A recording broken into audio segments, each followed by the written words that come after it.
کل جمعہ کی نماز پڑھ کر مسجد سے باہر نکلا تو دیکھا کہ میری سینڈل غائب ہے۔ ساری مسجد چھان ماری لیکن سینڈل نہ ملی۔ بولا ڈنگر اور ٹغل الگ سے جگتیں مارنے لگ گئے۔ بہت سے لوگ میری سینڈل کی چوری کا سن کر خوش تھے کہ چلو آج علی کو بھی کوئی ہاتھ دکھا گیا۔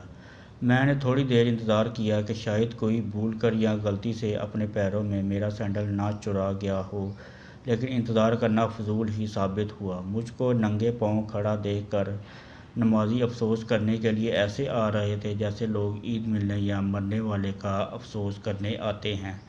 مسجد کے باہر کافی دیر کھڑے رہنے کے بعد بولا دانت نکالتے ہوئے بولا کہ علی تیری شادی پر جو جوتا چرائی کی رسم ہونی تھی، آج کسی منحوس نے مسجد سے جوتی چرا کر شادی سے پہلے ہی ادا کر دی۔ میں نے بولے سے کہا منحوس، یہ جوتا چرائی کی رسم زمانہ قدیم میں ہر جمعے کو مختلف مساجد میں مسجدوں کے باہر ادا کی جاتی ہے،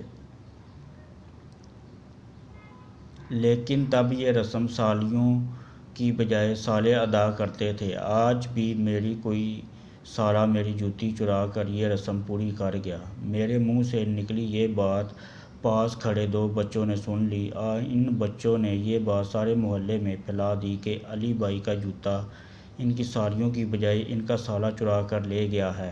میں مغرب کی نماز پڑھ کر مسجد سے باہر نکلا تو گھر کی گلی میں مڑتے ہوئے بلو بھائی نے مجھے روک لیا۔ پھر نہ جانے کیوں ہاتھ باندھ کر کہنے لگا کمینے تیرا سینڈل پسند تھا، ایسا بازار سے ملا نہیں تو میں نے چرا لیا۔ میں نے کہا یعنی لوگ آپ کو جوتی چور ٹھیک کہتے ہیں، آپ مانگ لیتے میں آپ کو دے دیتا۔ بلو بھائی بولے علی تو کبھی اپنا بخار نہ دے اور سینڈل دیتا مجھ کو۔ میں نے مسکراتے ہوئے کہا اگر سینڈل نہ بھی دیتا تو یوں سالہ تو نہ بنتے، یہ سننا تھا کہ پتہ نہیں پھر کیوں۔ بلو بھائی چیختے ہوئے بولے منحوس یہ پکڑا اپنا سینڈل، ایک سینڈل کیا چرایا، سارے محلے نے مجھے تجھ کمینے کا سالہ ہی بنا دیا۔